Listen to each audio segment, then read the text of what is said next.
There are some people, maybe I'm one of them, that you quite like, but you really wouldn't like to invite them round for the day. You wouldn't like to invite them round for the day because it's a bit awkward, and you especially wouldn't like to invite them round for the day if you've got other guests. Because you have no clue what they might say, and you know they're a bit prone to saying things that are a bit awkward. We have an expression that they don't have a filter. Jesus was one of those kind of people. If you think about nearly all the meals that Jesus is involved in, there's stuff going on. I'm sure he had a few uneventful meals where they sat around with their Rice Krispies and didn't talk for a little while or something, but mostly I think it was exciting but also a bit scary having Jesus around for a meal. Whether it was the story that he told, whether it was the teaching that he gave, whether it was the sin that he pointed out, whether it was the action that he took, the person that he healed, there was always something going on when Jesus was around for lunch. Maybe an argument that broke out, maybe a person that came in, maybe something went wrong and some things went right, but it was never dull. So maybe you wouldn't want Jesus in your home, but actually maybe you would want Jesus in your home. Because although it was quite exciting and dramatic at times, he always tells the truth, even when it's uncomfortable. But the truth he tells always brings hope. That's what we see in this dinner story here. Let's look at what actually happens. First of all, there's a dinner invitation, verse 36. A Pharisee, who we get to know later is called Simon, invites Jesus to dinner. And if you think about it, if you've been following along in Luke's Gospel so far, it's a pretty bold move really, isn't it? Pharisees don't like Jesus. The Pharisees are opposing, they're hostile to Jesus. The Pharisees will eventually be involved in the death of Jesus. So, pretty bold move to invite Jesus to your house if you're a Pharisee. So it seems like there is some curiosity in Simon. He is a bit interested, he is a bit unsure. And Jesus, we're told, reclined at table. And that's an expression for the fact that he almost certainly would have been lying on a couch or leaning on a couch. It was a tradition that wasn't there originally. In kind of Jewish culture, they would maybe just sit on the floor. Or if you were at the king's table, you might sit up on a chair or something, but generally on the floor. But there was a Roman custom that had come in, which meant they would sit around on couches, kind of heads to heads, and feet sort of going away from their heads, as it were, if you can imagine that.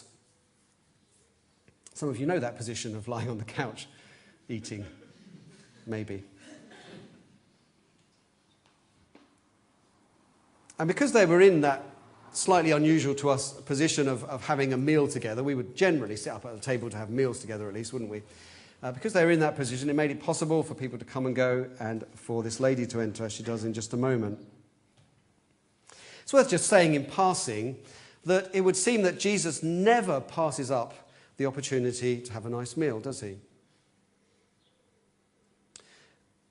Jesus always seems to embrace those things.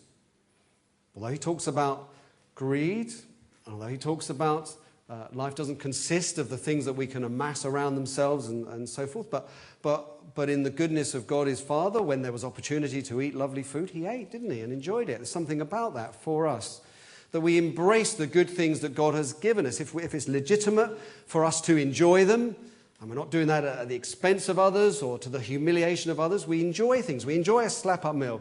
We enjoy going to our favourite restaurants. We enjoy cooking stir-fry or bolognese, or that's the only ones I can do. The other wonderful meals that some of you can cook. We enjoy the luxury of the fat that's on the lamb until we get indigestion later. We enjoy all those things because they're from the hand of God. And Jesus does that. And meals, as we'll think about a little bit later, are a wonderful way to have fellowship and to express love to one another.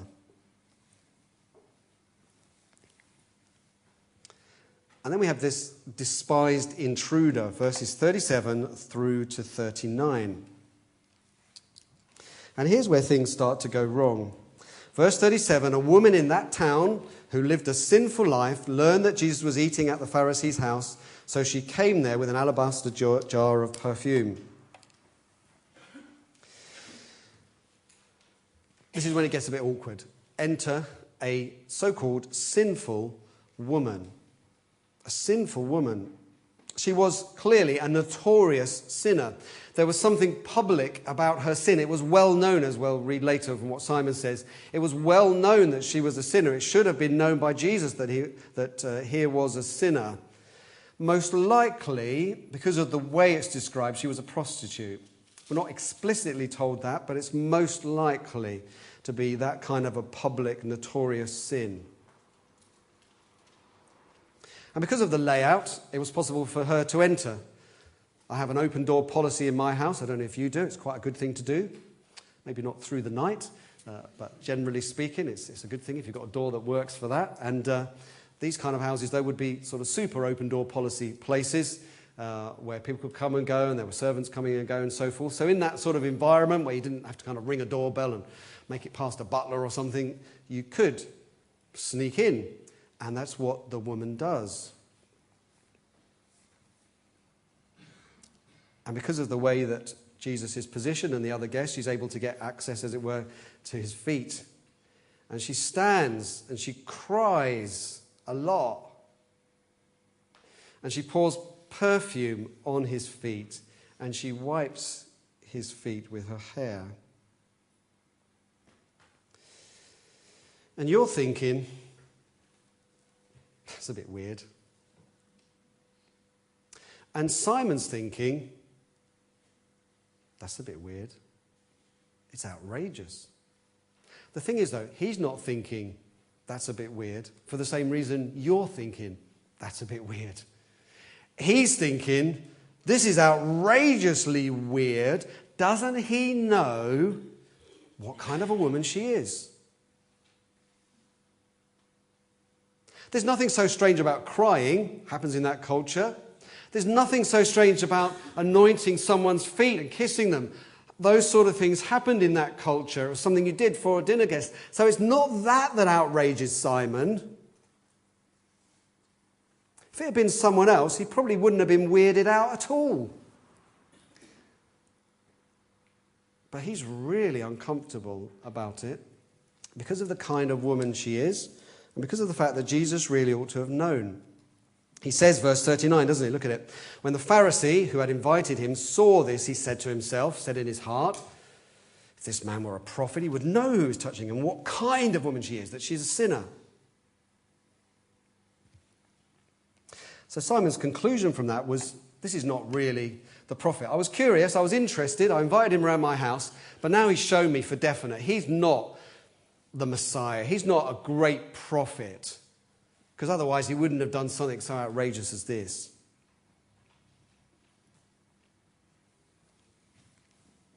And then we have this story about debts forgiven, verses 40 through to 43. Jesus, as he does, knows what Simon is thinking. He knows what Simon is thinking in his heart, what Simon is saying to himself. And sometimes he does choose to confront that, like he does here. And he does it with a powerful story. He kind of gently reels Simon in, says, I've got something to tell you. And Simon says, tell me. He's interested. Jesus was respected as some kind of a rabbi. So he says, tell me, teacher. And Jesus tells this very simple, straightforward story of a money lender who lends someone a lot of money, more than a year's wages, and who lends someone a little amount of money, maybe about a month's wages, something like that. And he lets them both off. And Jesus asks a really straightforward question. Who's going to appreciate the money lender's forgiveness, the money lender forgiving the debt? Who's going to forgive that money lender? Who's going to love that money lender more? And Simon, just like you would if you were asked, you'd give the obvious answer, wouldn't you? You say, well, the one who'd been forgiven the bigger debt, the one who had a whole year's salary or more forgiven, is going to love the moneylender a bit more than the one who had just a month's salary forgiven. And Jesus says to Simon, which is encouraging as far as it goes, you have answered correctly. See that in the end of verse 43. And you have to feel a little bit sorry for Simon, because you feel like he's kind of given an answer, he's been told it's the right answer, and he's thinking kind of, phew, sorted. But then Jesus addresses him, doesn't he? And he talks about a deep love, verses 44 through to 50, a deep love. Jesus looks at the woman, but he's speaking to Simon. He's looking at the woman to draw attention to her as he's about to speak about her. And he speaks to Simon, probably for everybody to be able to hear. And he basically says this: this sinful woman was the perfect host that you were not. This woman you despise was the perfect host that you were not. And I'm going to tell you why. He says, you didn't give me any water, and yet she has cried all her tears on me. You weren't a good host in that sense. Good host would have provided water for washing of the feet. You didn't kiss me. That would have been normal custom. You think about the end of the book of Romans where it says, greet one another with a holy kiss. It would have been customary for men and women to kiss each other as a normal greeting. It says, you didn't kiss me, but she hasn't ceased from kissing me, kissing my feet. Sign of affection, but at the same time, great humility. You didn't give me any oil. Again, it would have been customary in that hot climate to, as well as washing the feet, offering some kind of perfume to your guests. But Simon has not done that. But he says she has poured perfume on my feet. It would have been an alabaster jar, as happens a bit later in Jesus' life before his death. It would have been an expensive jar of perfume.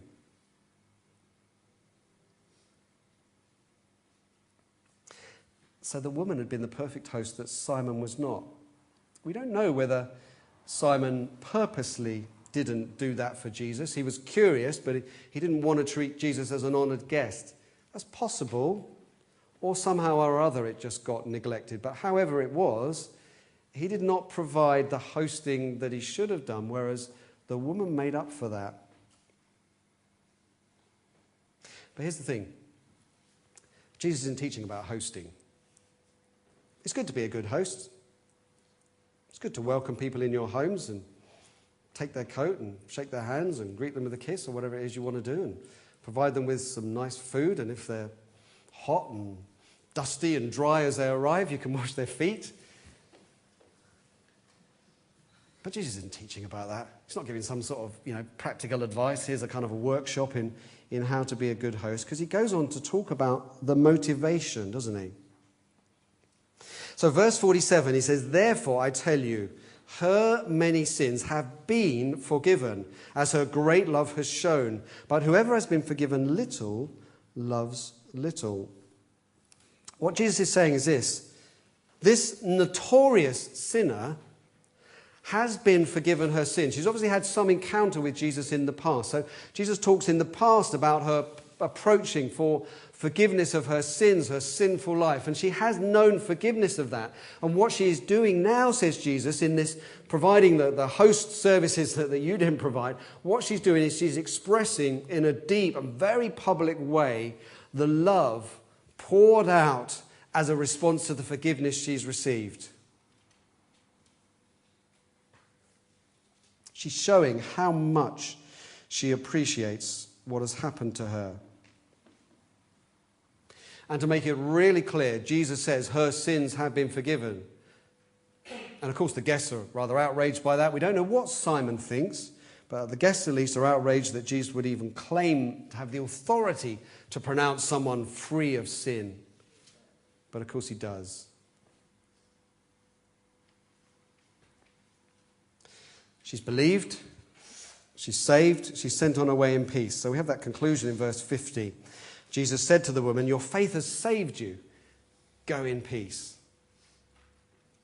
What a great thing to hear from Jesus. Your faith has saved you. And there's no kind of picture or image here. She's not like she's been healed from an illness and the salvation is spiritual as well. It's clear what salvation for her means. It means she's forgiven. She's now at peace. She's at peace with herself. She's at peace with God. Jesus is able to declare that.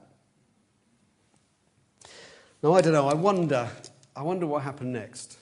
Do you wonder what happened next? What conversation followed as they're coming out with the coffee and the mints and stuff? What did they say? I think Luke purposely doesn't tell us.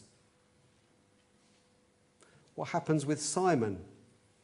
It appears he's not one of the guests who starts complaining about Jesus' words that he has authority to forgive sins, but we don't know what he did think. And I think Luke does that on purpose to kind of put it out there for you to say, where are you in this story? Are you with the woman? Or are you with Simon? I want us to think just about two areas where there's things that we can learn from this text. The first is this: Jesus can forgive anyone. Jesus can forgive anyone. Or to put it another way, whoever you are, whatever you've done, whatever kind of lifestyle you've led up to this point, however notorious your sin, or secret and hidden, however bad you think you are, Jesus welcomes you. You see, in the church, there are no unwelcome guests. In the real church, everyone is invited. There are no special seats. There are no special places. There is no hierarchy in that sense. There's no waiting room. Everybody is welcome. Whatever you've done, whoever you are, wherever you've been, whatever you've thought, however you've acted.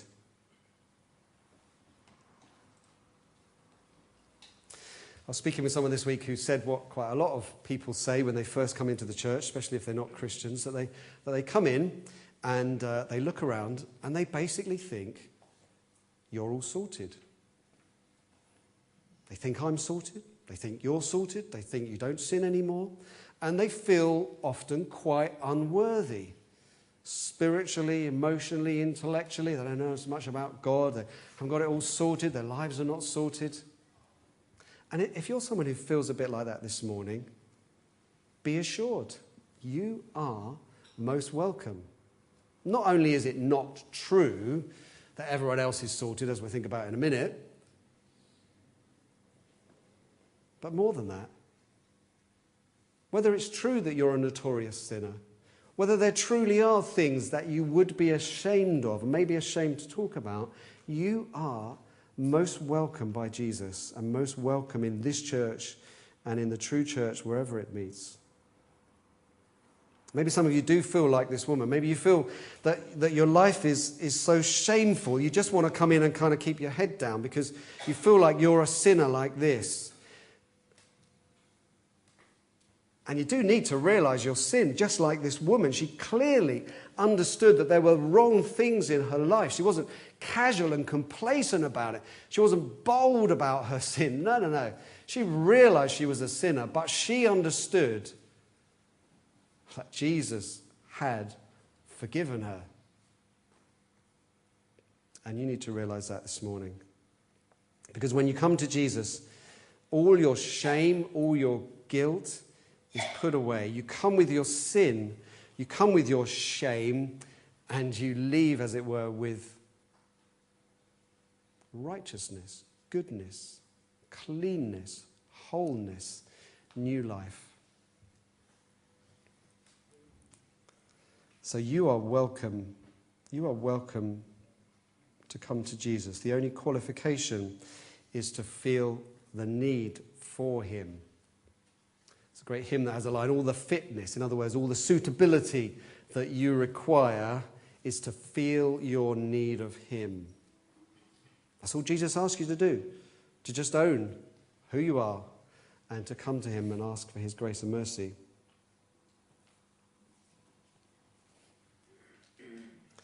So you are welcome. But it's also true that everyone is welcome, which is a lesson for us as a church to learn, isn't it? was talking to Jim Partridge a couple of weeks ago from the King's Church in mid-Sussex, and he was mentioning that they've just got a few issues at the moment with shouters. We haven't got any shouters at the moment in the meeting, have we? No! And that's always awkward when you get someone who comes in the church and starts kind of shouting at the preacher. It's always a bit awkward. More awkward for the congregation from the preacher normally, but normally it can't go on for very long because it just doesn't work having a sort of conversation with somebody like that. But he was just saying how the whole congregation gets extraordinarily tense. You know, you've got kind of 300 people just willing this person to leave the room. And he said, I've been trying to teach through that okay, we've got to work out a management process with this, but as a philosophy, as a kind of approach, we want to welcome everybody. We want everyone to feel welcome and that they can be with us. And not feel like, well, we only want the people who are going to behave who are going to show up. We want people that are kind of, 3/4 there in terms of respect for God and God's people, and they know when to sit down and stand up and when not to speak, And that's a lesson for us, isn't it? I'm not saying we don't need to manage those systems, and neither was Jim Partridge saying that you just kind of need a riot every time. But it's the attitude behind it, isn't it? Would you welcome anyone into this church? The Pharisees used invitations as a kind of social tool. It's kind of an honour for Jesus in some way to be invited, although he wasn't treated so well perhaps when he came. But maybe that's part of what he felt and experienced. Just as a test of whether you're welcoming to sinners in general, are you welcoming to people in your home? Are you hospitable? It's always impressed so strongly on me that hospitality is like a fundamental characteristic of God, because he welcomes us into his house even though we're unworthy. And every time you welcome someone into your home, in a way you're modelling what God is like. He welcomes the foreigners. He welcomes the strangers. That's where our word hospitality comes from, welcoming strangers into your house. I'm sure lots of you welcome your close friends into your house and welcome your family around to your house. But as a kind of a sign and a signal of whether you want to welcome all people to hear the gospel, do you welcome lots of people into your home? There are single people in the church who perhaps don't get invited around so much. There might be young single people, there might be older single people.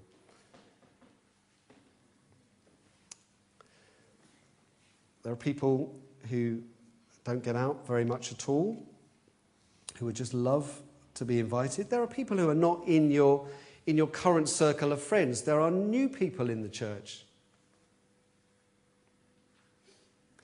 Many of you have got an adequate number of friends, if I could say that. So you probably don't need it for your own reason. You don't need to start up new friendships, but other people may not have.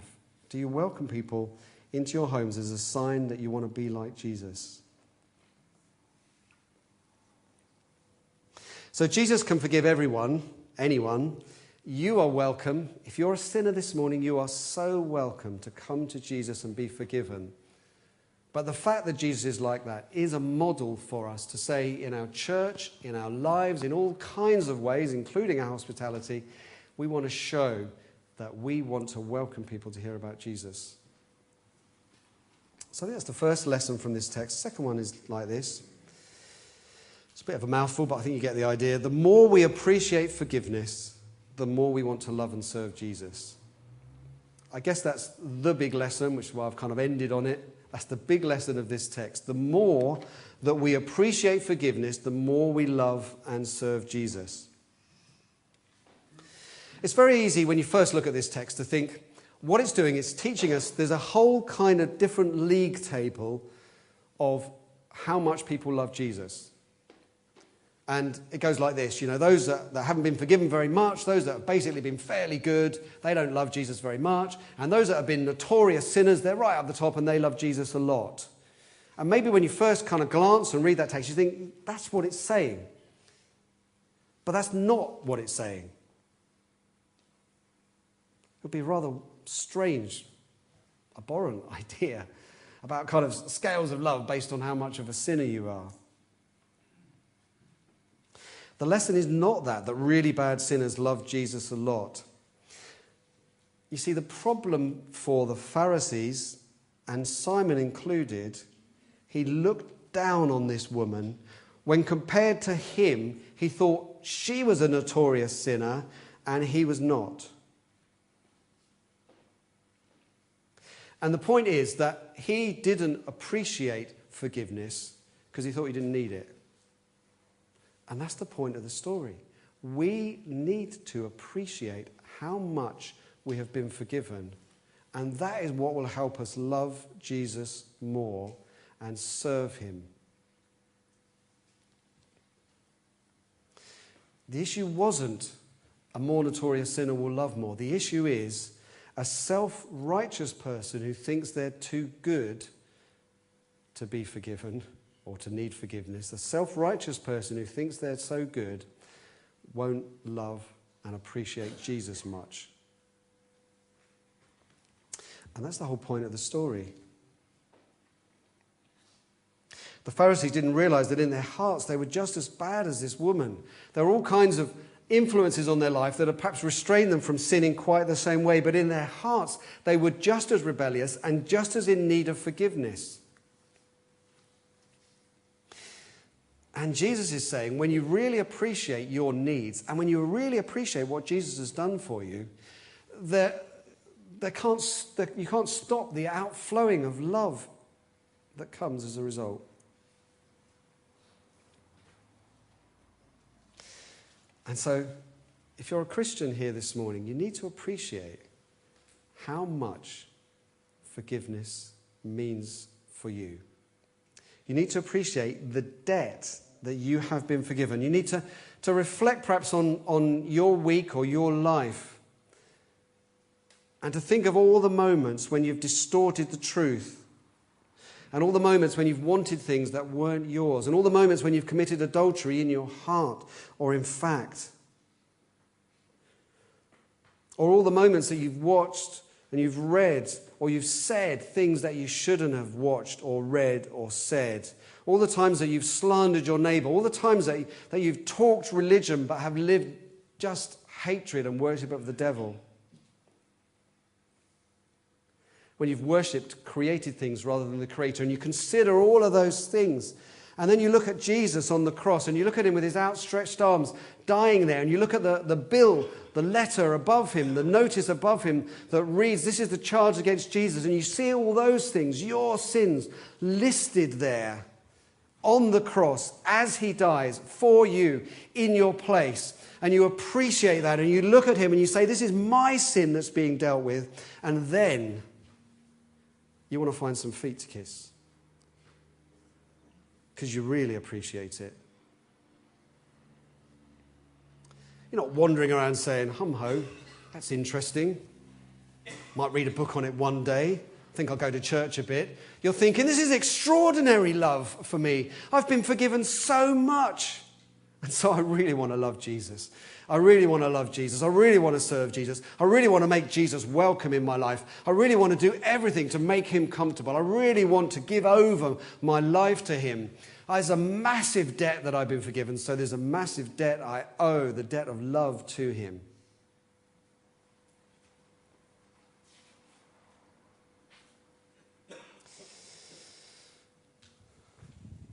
I don't cry much. So maybe I can't cry, and I haven't got much hair, so I can't wipe Jesus' feet with my hair. I've got some Lynx Africa, so I've got the perfume. But you see, the point is not, shall we be like the woman in that literal sense. The point is this: what are you going to do? What are you going to do? Because if you really appreciate what Jesus has done to forgive you, you want to express it. He's not here. He's not physically here. But how are you going to express it in your life? How are you going to show that? If you've been forgiven much, and we all have been forgiven much, then you will love much. Do you love Jesus? And can you imagine for a moment, can you imagine a church where people love Jesus that much? Wouldn't it be a great church? And God's helped us over the years to appreciate a bit more, perhaps each year, the debt of love that we owe, but how much more we could appreciate it. And what a fantastic witness that would be. If there were a whole load of people, all of you, in your attitude, just like this woman, forgiven much, loving much, serving much, that would be revolutionary. And so we pray God to give us a bigger, greater, vast appreciation of the height and depth of the love of God. And that's our prayer as we look at that text.